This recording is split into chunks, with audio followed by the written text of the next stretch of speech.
یعنی یہ تسلسل ہوتا ہے. تو اس کا جو پہلا پارٹ ہے وہ کہتا ہے کہ ملک میں نا امیدی پھیلائی جائے، کوئی اچھی بات نہیں ہو، ملک کے عوام کو یہ تاثر دیا جائے کہ کوئی بھی چیز اچھی نہیں ہے، ہر چیز اس میں نیگیٹو خبروں کا سر فہرست ہونا اور مختلف ایشوز جس پہ کہ معاشرے میں ایک نا امیدی پیدا ہو نفسیاتی طور پہ اور حقیقی طور پہ. اس کے بعد جو دوسرا مرحلہ ہوتا ہے، یہ بھی کسی بھی ملک کو ڈیسٹیبلائز کرنے کے لیے یہ سیکوینسنگ ہے. دوسرا ہے عدم استحکام. عدم استحکام کس طرح سے پھیلایا جاتا ہے؟ اس کا پہلا جزو ہے اکانومی، دوسرا جزو ہے فارن ریلیشنز، تیسرا جزو ہے ڈیفنس. اب جو پہلا جزو ہے وہ اکانومی ہے. ہم نے دیکھا ہے کہ جب ہم نے حکومت سنبھالی تو اس وقت ملک کی اکانومی کے کیا حالات تھے. ہم تقریباً ڈیفالٹ کی سچویشن میں آئے ہوئے تھے. ہم اگر پرائم منسٹر صاحب اپنا ذاتی جو ان کی ایک کریڈیبلٹی ہے، جو ان پہ لوگوں کا اعتماد ہے یہاں پہ اور بیرون ملک میں، انہوں نے اپنے دوست ممالک کے ساتھ اس ڈیفالٹ سے بچایا، مل کر ڈیفالٹ سے بچایا. کیونکہ اگر یہ ڈیفالٹ ہو جاتا خدا نخواستہ تو جو ہماری کرنسی تھی اس کی جو وقت ہے وہ بہت ہی کم ہو جاتی. جس طرح کہ ہم نے بڑے اچھے اچھے ملکوں میں دیکھا ہے، جس میں سے ایک ایسا ملک جس میں نے بحیثیت بینکر کام بھی کیا ہے، وینزویلا ہے، جو آج بھی ہے، جس کے ذخائر سعودی عرب، ایران، کینیڈا سے ملا کر بھی زیادہ ہیں. لیکن وہاں پہ لوگ کوئی بھی چیز خریدنے کے لیے ریڑھیوں پہ پیسے لے جاتے ہیں. اگر آپ نے ایک چھوٹی سی خریداری بھی کرنی ہے، ریڑھیوں پہ لے جاتے ہیں کیش. اب اس صورتحال میں ایک ایسا قدم اٹھایا گیا جس میں کہ آپ کے جو ٹریڈ کرنٹ اکاؤنٹ ڈیفیسٹ تھا وہ $20 ارب کے قریب تھا.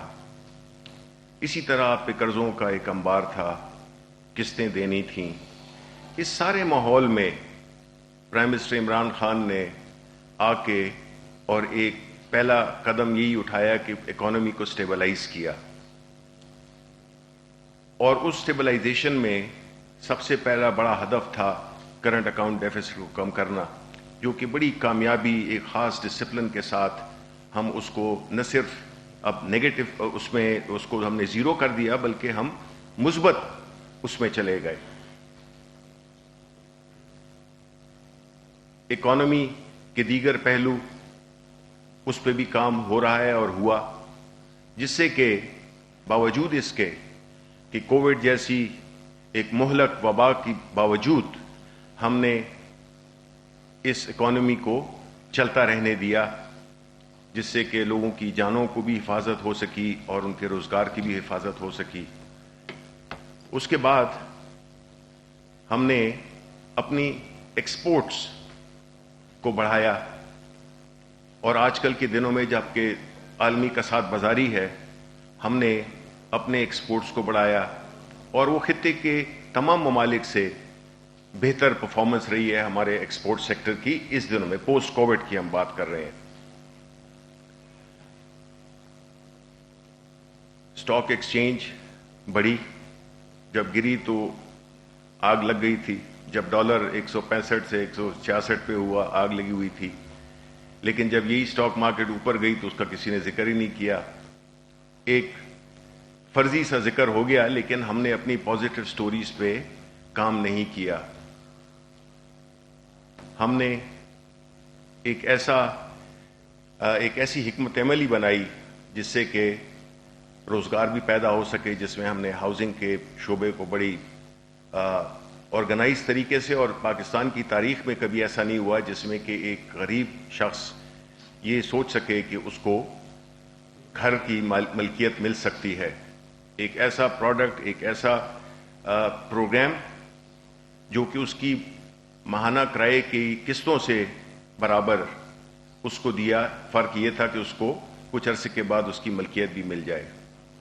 اب یہ چیزیں جو ہیں ظاہر ہے کہ کچھ لوگوں کو اچھی نہیں لگیں، اور دوسری طرف جب میں یہ بات کر رہا تھا کہ ڈی اسٹیبلائزیشن کا یہ پروسیس کیسے شروع ہوا، یہ ڈی اسٹیبلائزیشن یعنی عدم استحکام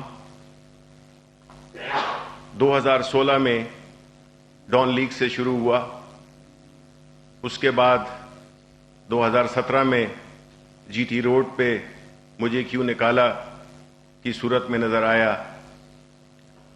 پھر 2018 میں الیکشن ہوئے، شکست ہوئی. پھر اس کے بعد اے پی سی ہوئی. اے پی سی میں جو ٹون اور ٹینڈر تھا وہ اس کا تعین کر دیا گیا. پھر اس کے بعد گجرانوالہ کا جلسہ ہوا. گجرانوالہ کی تقاریر آپ نے سنی. اس کے بعد کراچی میں کس طرح سے قائد کے مزار کی توہین کی گئی.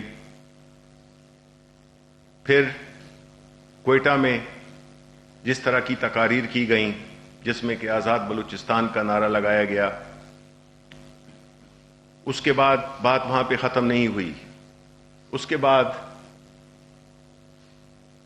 نیشنل اسمبلی میں سابق اسپیکر ایاز صادق انہوں نے ایک ایسی تقریر کی جس سے نہ صرف پاکستان میں ایک بحث چھڑ گئی، عوام کا غصہ، عوام کا جو رد عمل تھا وہ اتنا شدید. پھر اس کے بعد سینٹ میں مولانا عطاء الرحمان ان کی تقریر. یہ سب چیزیں کیا ہیں؟ یہ ایک نیریٹو جو کہ بنایا جا رہا ہے اس ملک کو عدم استحکام سے دوچار کرنے کے لیے، وہ پوری طرح سے سرگرم عمل ہے. اب ایسی صورتحال جس میں کہ پاکستان کے اداروں کو براہ راست اور بڑے بھونڈے طریقے سے ایڈریس کیا جائے اور ایک ایسی کیفیت پیدا کی جائے جس سے کہ اداروں میں ٹکراؤ ہو، اداروں کے اندر تقسیم ہو، اور جو پی ڈی ایم کا جو بیانیہ ہے، یہ جتنی بھی باتیں ہوئی ہیں آپ کو میں یاد دلانا چاہتا ہوں، آپ عوام کو یاد دلانا چاہتا ہوں کہ کسی بھی سیاسی لیڈر نے نہ تو اس کی تردید کی نہ اس کی مذمت کی. یعنی کہ ظاہر یہ ہوا کہ یہ پی ڈی ایم کا بیانیہ تھا اور ہے. اس میں کچھ ایسے لیڈران بھی شامل ہوں گے شاید جو کہ اس کا حصہ نہیں بننا چاہتے، لیکن باعث مجبوری وہ بھی خاموش ہیں. لیکن ان کی خاموشی بھی ان کو اس الزام سے نہیں ہٹا سکتی، کیونکہ انہوں نے اس کی نہ تردید کی نہ اس کی مذمت کی. اب ایسی صورتحال میں ہم یہ دیکھتے ہیں کہ جنہوں نے یہ باتیں کی، جنہوں نے یہ تقاریر کی، چاہے اس میں ایاز صادق ہوں، مولانا عطاء الرحمان ہوں، سینیٹر مولانا عطاء الرحمان، انہوں نے نہ اس کی تردید کی ہے بلکہ اس کو بڑے بھونڈے انداز سے اس کا ڈیفنس بھی کیا ہے. ابھی وہ پریس کانفرنس کر رہے تھے، انہیں کوئی ندامت نہیں ہے، وہ اس کی نہ معافی مانگنا چاہتے ہیں نہ وہ اس کی تردید کرنا چاہتے ہیں. ایک ایسا واقعہ جس میں ایاز صادق نے ہماری بہادر ایئر فورس، آرمی، ان کو تنقید کا نشانہ بنایا، ان کے مورال کو نیچے کرنے کی کوشش کی. اور اس دوران میں جب یہ سب کچھ ہو رہا تھا تو وہ ہمارے دائمی دشمن انڈیا وہاں کی پریس کیا کہہ رہی تھی. ایک چھوٹی سی کلپ میں آپ کو دکھانا چاہتا ہوں. بھارتی میڈیا پر ان تقاریر کو پوری طرح سے استعمال کیا جا رہا ہے جو کہ میرا خیال ہے دی اسی وجہ سے گئی تھیں.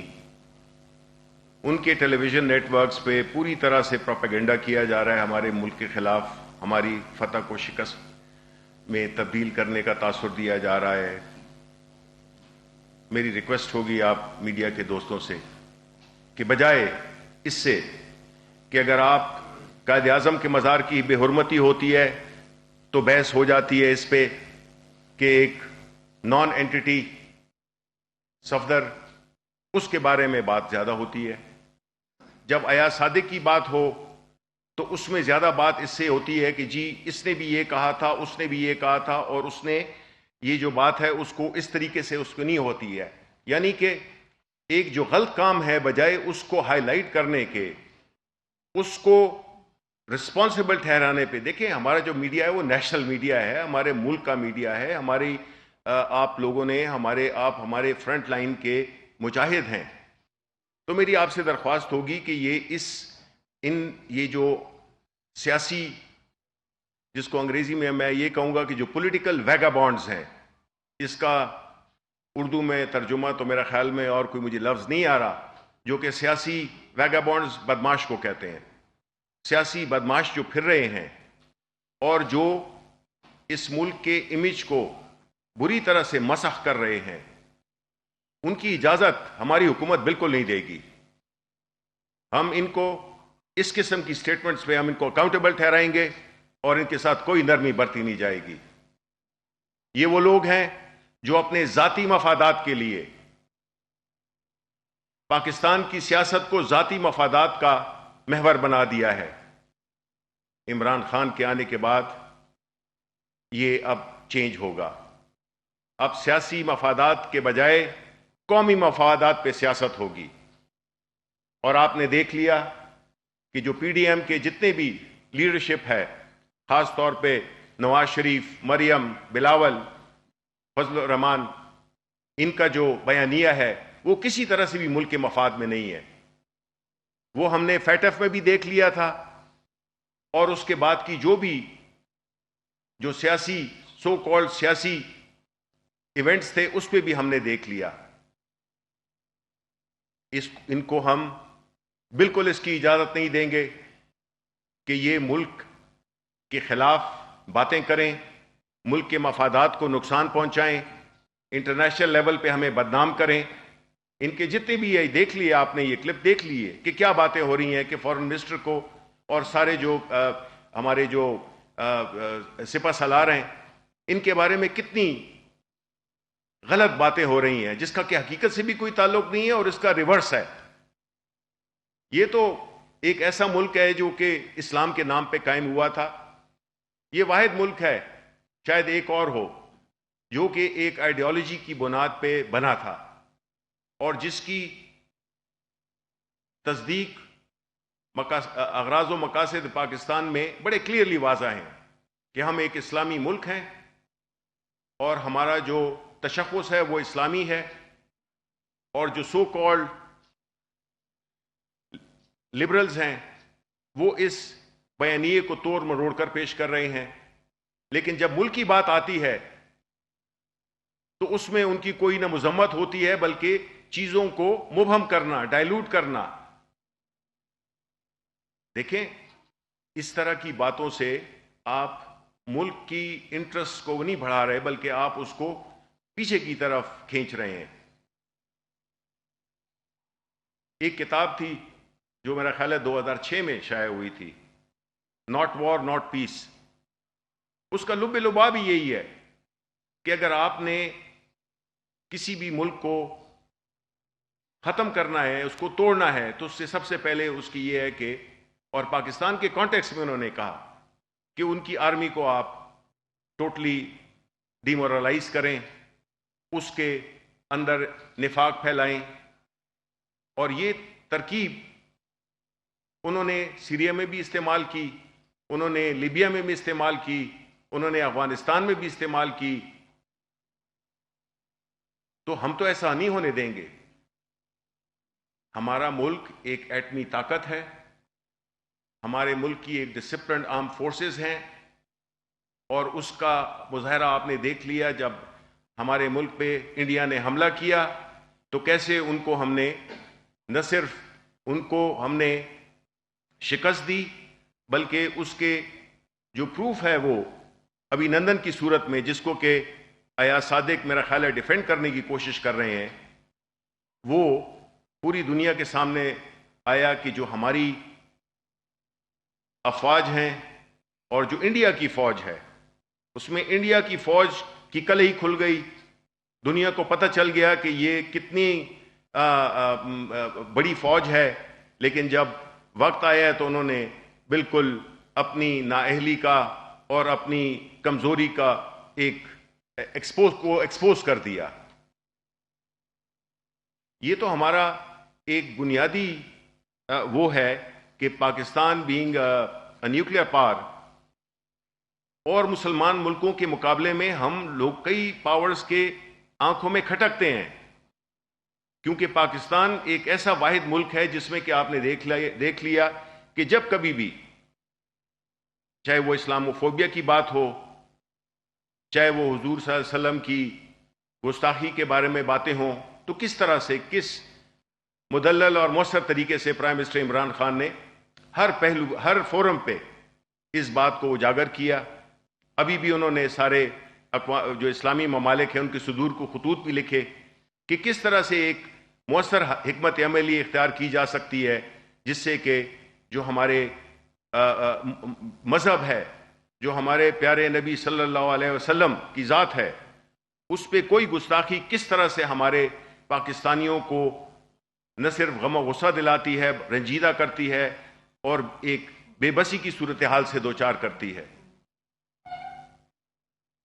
اسی حالات میں ایک ایسی اپوزیشن سے ہمارا واسطہ ہے، اور یہ اپوزیشن وہ ہے جو کہ ملکی مفاد کے بجائے ذاتی مفادات کا تحفظ کرنا چاہ رہی ہے، بجائے اس کے کہ وہ آ کے قانون کے سامنے پیش ہوں، بجائے اس کے کہ وہ اپنے جو اثاثے ہیں ان کی ایکسپلینیشن دیں. انہوں نے اپنے آپ کو ایک انقلابی اپوزیشن بنا دیا ہے، اور ہم نے دیکھا ہے کہ انہوں نے وقت کے ساتھ لوگوں کو استعمال کیا ہے. جب اپوزیشن میں ہوتے ہیں تو اس طرح کی باتیں کرتے ہیں، جب حکومت میں ہوتے ہیں، اور جو خاص طور پہ یہ جو اپوزیشن کی جو مسلم لیگ نون ہے، یہ تو مرہون منت کس سسٹم کی ہے وہ آپ کو سب کو پتا ہے، سارے پاکستان کو پتا ہے کہ کس طرح سے ان کی سیاست شروع ہوئی اور کہاں تک یہ پہنچے. یہ تو وہ لوگ ہیں جنہوں نے کہ کوئی سیاسی جدوجہد نہیں کی. جہاں کہ پاکستان تحریک انصاف کا تعلق ہے، ہمارے لیڈر نے 22 سال کی 23 سال کی جدوجہد کی اور اپنے آپ کو عوام میں نہ صرف مقبول کرایا بلکہ اپنا پیغام پہنچایا، جس کی وجہ سے انہیں ووٹ ملے اور وہ حکومت میں آئے. اب اپوزیشن انقلابی بن گئی ہے. اب ان کو احمد فراز بھی یاد آتا ہے. اب یہ احمد فراز کے تانے مجھے بھی دیتے ہیں. تو جب احمد فراز زندہ تھا اس وقت آپ نے ان کے ساتھ کیا کیا؟ پیپلز پارٹی بتائے، نون بتائے، آج ان کو احمد فراز یاد آ گیا ہے. دیکھیں، اس طرح کی منافقت نہ کریں آپ کہ جب آپ کو ضرورت پڑے تو آپ استعمال کریں لوگوں کو. جالب بھی آپ کو یاد آ جاتا ہے اور کام آپ وہ کریں. کبھی احمد فراز نے نہیں کہا تھا کہ کرپٹ لوگوں کو، بیٹے شبلی فراز، کرپٹ لوگوں کو سپورٹ کرنا اور نہ جوائن کرنا ایسے لیڈر کو جو کہ آنےسٹ بھی ہو، دلیر بھی ہو اور اس ملک کے مفادات کا خیال بھی رکھتا ہو. تو میں اپوزیشن کے خاص طور پہ کچھ ان رہنماؤں کہتا ہوں کہ وہ لوگوں کے نام استعمال کرنا چھوڑ دیں. جب وہ زندہ تھا، جب وہ تھا، اس وقت تو آپ ان کا نام بھی نہیں لیتے تھے. ابھی آپ کو یاد آ گئے. تو اس سے ظاہر یہی ہوتا ہے کہ آپ کی منافقت پہ مبنی سیاست ہے. آپ ضرورت کے وقت اپنے سیاسی بیانیہ بناتے ہیں اور آپ کا ملک کی ترقی سے کوئی تعلق نہیں ہے. کاش اس کا 0.5% بھی ہمارا ملک وہ ترقی کر سکتا آپ کے دور میں جتنی ترقی آپ کے کاروباروں نے کی، چاہے وہ شاہد خاقان ہو، چاہے وہ ثناء اللہ ہو، چاہے وہ نواز شریف ہو، شہباز شریف ہو، حمزہ شریف ہو، مریم ہو، حسن حسین، جتنے بھی ہیں. انہوں نے ہمارے عوام کے پیسے لوٹ کر اور باہر جائیدادیں بنائی ہیں اور ابھی ادھر مزے سے بیٹھ کے پاکستان کے خلاف لگے ہوئے ہیں. میری تو ان سے یہ ریکویسٹ ہے کہ جو پاکستان مسلم لیگ نون، پاکستان پیپلز پارٹی، فضل الرحمان گروپ، ان کے جو بھی سینئر ایلیمنٹس ہیں، پاکستان مسلم لیگ نون کو تو میں یہ مشورہ دیتا ہوں کہ وہ مسلم لیگ پاکستان بنا لیں، کیونکہ ایک اور بھی تھا جو لندن میں بیٹھا ہوا یہاں پہ انتشار پھیلا رہا تھا، تو ان کی پاکستان پارٹی بن گئی. یہ جو استعفیٰ دیا ہے، خبروں میں آ رہا تھا، مجھے اس کا علم نہیں ہے، جنرل قادر نے اسی طرح اور بھی جو سینئر ایلیمنٹس ہیں ان سے بجائے اس کے کہ مجھ سے، کیونکہ کئی کے ساتھ جو سینئر ایلیمنٹس ہیں اس کے ساتھ تعلق بھی ہے، فونے کرتے ہیں کہ جی ہم کیا کریں، اور ہم ٹوٹلی اس بیانیے سے اپنی وہ کرتے ہیں، پروٹیسٹ کرتے ہیں. تو میں ان کو یہی کہتا ہوں کہ جی آپ پاکستان مسلم لیگ پاکستان بنائیں. حافظ حسین احمد بلوچستان کے جو ہیں، کل انہوں نے بھی بیان دیا اور بڑے باشگاف لفظوں میں انہوں نے اپنا بیان دیا. اس کا مطلب یہ ہے کہ مولانا کے ساتھ بھی اس کے جو رفقا ہیں وہ ان کے ساتھ اتفاق نہیں کرتے. تو آخر میں یہ کہوں گا کہ جو کچھ بیانیہ لے کے پی ڈی ایم چل رہی ہے وہ پاکستان کو عدم استحکام کا شکار بنانا چاہتے ہیں. 40 سے 50 سال انہوں نے حکومتیں کیں اور آج گلگت بلتستان میں جا کے یہ کہتے ہیں کہ جی ہم گلگت بلتستان کو جنت بنا دیں گے. میں گلگت بلتستان کے عوام کو بتانا چاہتا ہوں کہ جا کے وہ کراچی کو دیکھیں، جا کے وہ سندھ کو دیکھیں، جہاں پہ کہ پیپلز پارٹی کی 40-50 سال سے حکومت ہے، کہ اس کے ساتھ سندھ کے ساتھ انہوں نے کیا اس کو دوزخ بنا دیا ہے، اور ابھی آپ سے وعدے کرنے آئے ہیں کہ اس کو وہ جنت بنائیں گے. آخر میں یہی کہوں گا کہ آپ کو، ہمارے ملک کو ان پولیٹیکل ویگابونڈز کی کوئی گنجائش نہیں ہے. اگر انہوں نے کوئی ایسی باتیں کی جو کہ ملک کی سالمیت کے خلاف ہیں، جو ملک کے خلاف ہیں، تو ہم ان کو ایک ایسی وہ کریں گے، سزا دیں گے. پاکستان کے عوام یہ سزا دیں گے، کیونکہ جتنا غم و غصہ پایا جاتا ہے عوام میں، اس کی میں نے بہت ہی کم اس کی مثال دیکھی ہے. بہت بہت شکریہ.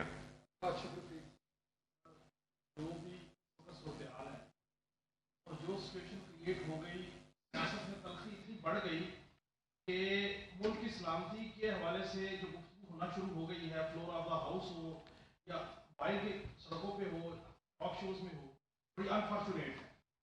میں ایز اے جرنلسٹ یا ایز اے پاکستانی آپ سے یہ پوچھنا چاہتا ہوں کہ تلخی کم ہونے کا بھی کوئی سبب پیدا ہوگا کہ نہیں ہوگا، یا اسی طرح اگر تلخیاں بڑھتی گئی اور یہ راز باہر آتے گئے تو ہم کس جگہ جا کے رکیں گے؟ نمبر 2، اب تک جب سے ایاز صادق صاحب نے فلور آف دی ہاؤس پہ گفتگو کی، آپ کی جانب سے، حکومت کی جانب سے بہت ساری باتیں کی گئیں، ریپیڈلی پریس کانفرنس بھی کی گئی، پریکٹیکلی اقدامات کب اٹھائے جائیں گے اور کیا اب تک کوئی پریکٹیکلی اقدامات اٹھایا گیا یا نہیں؟ Thank you. دیکھیں، ہم حکومت، بحیثیت حکومت، ہماری پرائیورٹی یہی ہے کہ ہم اس ملک کو استحکام، خوشحالی اور اپنے دشمنوں سے بچانے کے لیے ہر وقت تیار ہیں بھی اور تیار بھی رہیں. اپوزیشن کا کام حکومت کی پالیسیز کو کرٹیسائز کرنا تو ہے، لیکن اس میں کبھی یہ نہیں آتا کہ اپنے ذاتی مفاد کے لیے سارا یہ ناٹک رچایا جائے، جس میں کہ آپ ہم سے یہ این آر او مانگیں کہ ہم اس وقت کچھ ہیں ان کے لیڈر جو اس طرح کی باتیں کر رہے ہیں کہ جی بات چیت ہونی چاہیے۔ پرائم منسٹر صاحب کا سٹانس اس معاملے میں بڑا کلیئر ہے، اور انہوں نے فلور آف دا ہاؤس پہ بھی کہا کہ ہم اپوزیشن کے ساتھ ہر موضوع پہ گفتگو کرنے کے لیے تیار ہیں، ماں سوائے کرپشن کے۔ تو ہم نے تو اپنا جواب دے دیا ہے۔ اب یہ تلخی کون کر رہا ہے؟ یہ حکومت تو نہیں کر رہی۔ ملک کے بارے میں، ملک کے اداروں کے بارے میں کون زہر افشانی کر رہا ہے؟ حکومت تو نہیں کر رہی، اپوزیشن کر رہی ہے۔ اب ایسی صورتحال میں تو آپ دوستوں کا فرض بنتا ہے کہ آپ اس بات کو وہ